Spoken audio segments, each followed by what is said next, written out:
Suze Orman was right, and I was wrong. You can't retire because of healthcare costs. Yeah, I'm sorry. She was right. Oh, man, how could I have gotten this wrong? So, all of you people who retired, you're out there enjoying your life. You've lost some weight. Your brain is out of this fog now. You're feeling good. You're sprite. You men, you're looking at your ladies in a different way. You know what I'm saying? You're like, hey, ladies, let's go upstairs. And your wife's like, I can't, honey. I got menopause.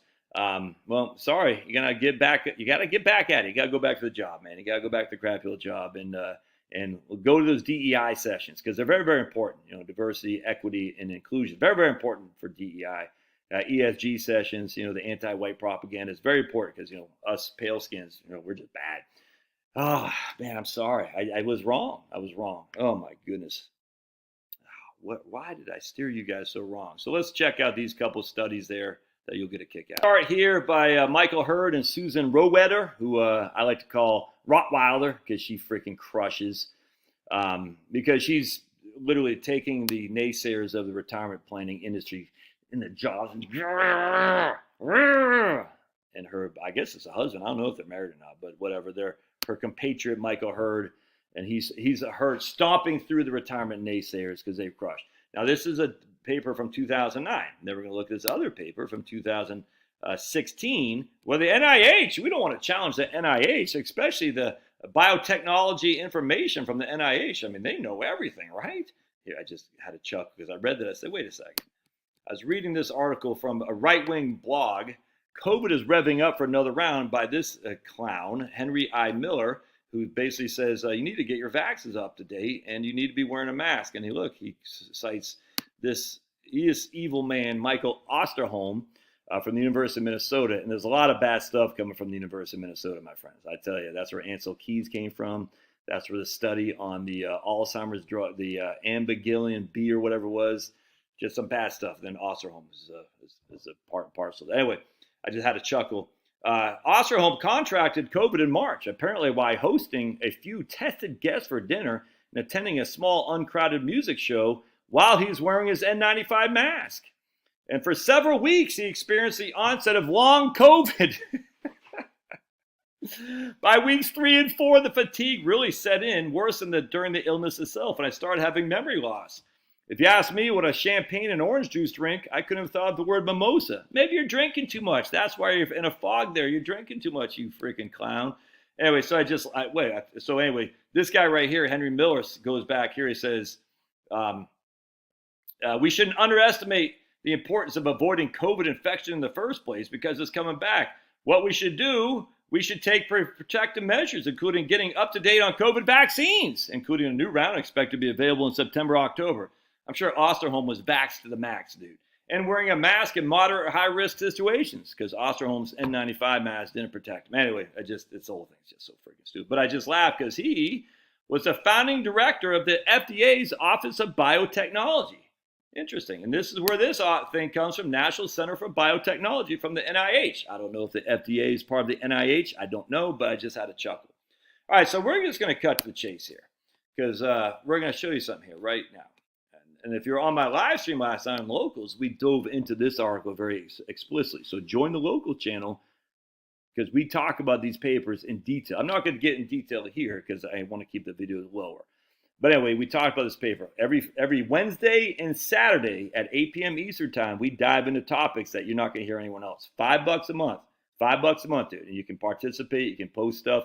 It's great. I very much enjoy it. I got not a huge Locals channel. Don't want a huge Locals channel. But if you're interested in deep dive of topics every Wednesday and Saturday. Now, last night I did it on Tuesday because I have a family obligation tonight. All right. Cut to the chase, Josh. All right, right here. Because the general increase in healthcare costs has become increasingly important from the view of the public in terms of scientific studies of economic behavior. For example, economic preparation for retirement is of substantial policy concern, yet there is considerable controversy over the level of economic preparation. We, Hurd and Rowetter, show that spending levels of most households shortly following retirement are consistent with their economic resources. In fact, a considerable fraction of households will die with leftover wealth. You don't hear that in the day-to-day. Others, for instance, the National Retirement Risk Index or the Centers for Retirement Research at BC, assert that 61% of households are at risk for not having enough to maintain their life cycle, their living standards. And I've destroyed the National Retirement Risk Index. It's just so clown show. It's a little. I mean, I used to give these guys the benefit of the doubt. Now I can't do it anymore. It's a clown show, and I'm not going to do that here today. But it's like, oh my goodness. I mean, so you think Michael Hurd and Susan Rowetter, you think they get as much funding as the CRR, Center for Retirement Research? No, because Hurd and Rowetter said, it's great, sun's out. Whereas the Centers for Retirement Research at Boston College, we're all going to die. Who gets more funding? It's just such a clown show. Let's keep going. Economic models of life cycle saving and retirement that account for uncertainty of health status and spending use data about the level and distribution of out-of-pocket health care.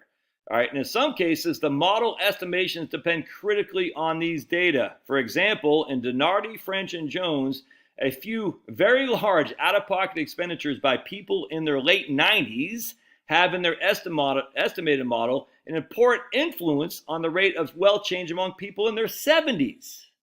That doesn't make any sense. Yet we have little understanding of the accuracy of these measurements. All right, so we're going to scroll down all the way to the bottom here. We're going to scroll down. This is dated from the 2002, 4, and 6 data. All right, and this is pre-Medicare Part D.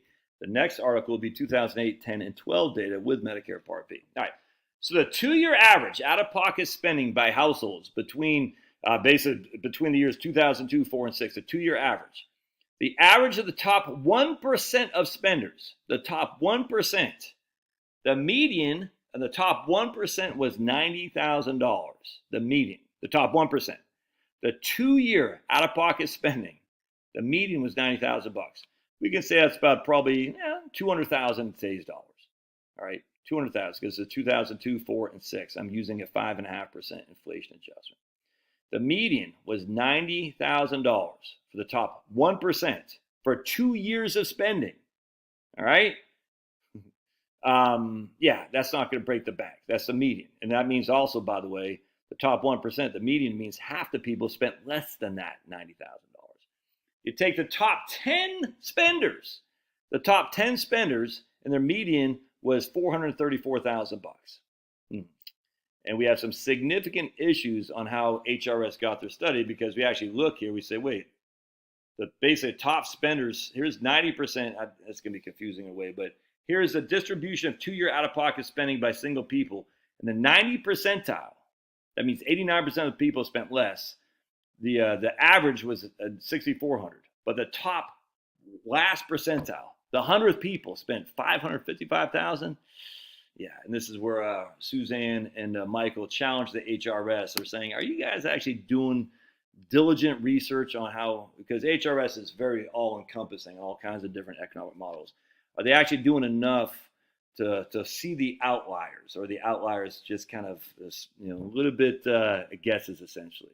That's where they challenge. All right, so anyway, even if we use the outlier, are you going to be in the top literally 10? Probably not. I mean, literally. It's like you're going to say, I'm going to win the lottery. Not likely to happen. All right, so then we got, there's 5 quintiles. In the middle quintile, between 40 and 60%. The 2-year out-of-pocket spending, all right? Out-of-pocket spending in the top between 40 and 60% was $3,500. $3,500. Yeah, and again, if we use that and we extrapolate that today, it's about $7,000 a year. Pretty doggone close to where I have. And that's 2-year spending. I got, actually, that's 2 years. So it's not even $7,000 a year. It's $7,000 over the course of 2 years. Oh, look at that. 2-year out-of-pocket spending. $3,500 in 2002, 4, and 6, and 2009, and 2004 numbers. We can say that's $7,000 in today's numbers at a 5.5% increase. That's over 2 years. All right. So, I mean, you can see here, man. The top 1% spenders. Again, we talked about that $90,000. All right. And then we just go right here. Annualized out-of-pocket spending by individuals total. So annualized. These are 2 years. So we're going to do annualized now. So this is every year. The top 95% of expenditures, the people who spent spent more than 95% of others. If you did not include drugs, because now we got Medicare Part D, and they didn't have Part D back then, You spent $5,800 on out-of-pocket spending. $5,800 in the top 95th percentile. And then if you excluded drugs, because remember back then we didn't have Part D, you only spent $2,500. That's it. Wow, that's the top 95th percentile. The top 1 percentile, the people who spent more than 99% of the population, they spent, if you excluded drugs, $8,000 on out-of-pocket expenditures. We'll say that's what, 20,000 today's numbers. All right, crazy. Now the max, yeah, if you're the one of the top, tippy top, as our esteemed economic guru from Boston University, Alexander Ocasio-Cortez says, yeah, you did spend a lot of money. That's what going to keep you from retirement. All right, so now let's go to these guys' study. This is, they take a little bit issue with Hurd and Rowetter. Let me show you right quick. And they look, oh, Donardi, French, and Jones. We already talked about that, did we not? Yes, we did. We did talk about the Donardi. Oh, Donardi again. Donardi everywhere. So let me show you what I'm talking about here. Where I showed you how Donardi, French, and Jones, they extrapolate people in their late 90s to use that data as for people in their 70s. Pablo, which doesn't make any sense. But anyway, I'm not bashing them. I just find there's a lot of disputes among the data. All right, check. They actually take issue with Hurd and Rowetter saying that the HRS overstates their data. Because the article we just went over, they say, while Hurd and Rowetter find that aggregate spending in the HRS is up to 60% greater than the aggregate based on the other two data sets that are solely focused on healthcare, others find that the aggregate spending in the HRS is close to the aggregates of the others. Okay, and then we got, again, Donardi, French, and Jones again. Interesting. Anyway, I don't even care. We'll use the HRS. It doesn't matter. I'm going to show you one thing and one thing only. This is what it comes down to. Means and percentiles by category, core interviews from 2008, 2010, and 2012 after Medicare Part D. The core interviews are people who are still alive. So what happens with the HRS study? It's the most comprehensive study of economic well-being for retirees. I think it's 55 and older, maybe 51 and older, I can't remember. But anyway, they say, Josh, you're 55 years old. We're going to study you from your 60 to 65 to 70, 75. We're going to follow you as a longitudinal study. And if you read my book, Relax and Retire, you know what that is. So we're going to follow Josh and Charlotte, Josh and Charlotte, Josh and Charlotte from now until they die. The core interview, they interviewed me today, and they interviewed me, this guy, I'm still alive in the future. That's a core interview. Then they have something else called an exit interview. So I die, Charlotte dies, they interview Maddie, my oldest daughter, or they interview my sister, something like that. They'll say, Josh is dead. Can you give us some data set on what he ended up spending for his last couple of years of your life? That's an exit interview.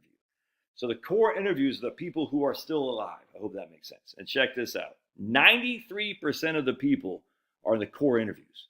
All right, so we got a pretty big population set here. And if you look, nursing home, what? So if you look at 95th percentile of the 93% of the population in their survey of it's like 20,000 people in their survey or households. In the 95th percentile, no one had any nursing home expenditures if you were still alive. Nobody did. Now you had insurance cost.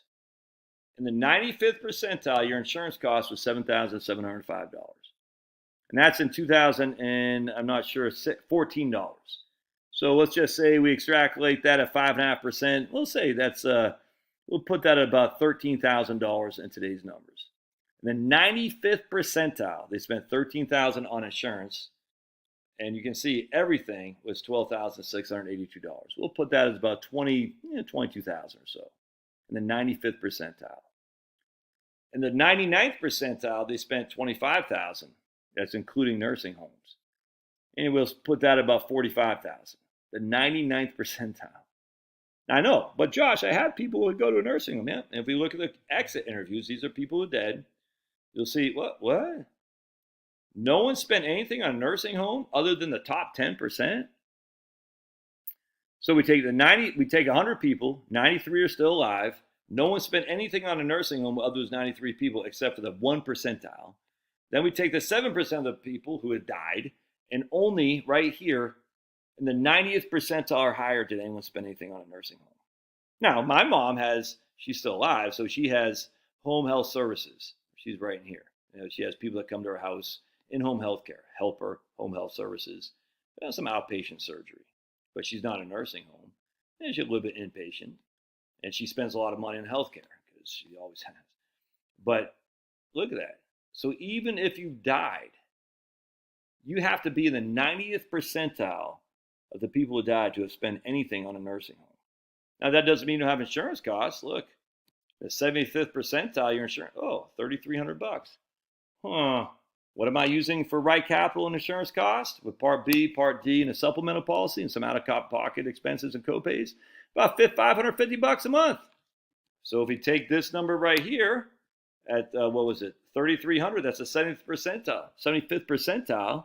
That's about $6,600, a little bit less than $6,600. So that's what I charge people in right capital, about $550 a month. And in the 50th percentile, I'm overestimating health insurance costs. Isn't that crazy?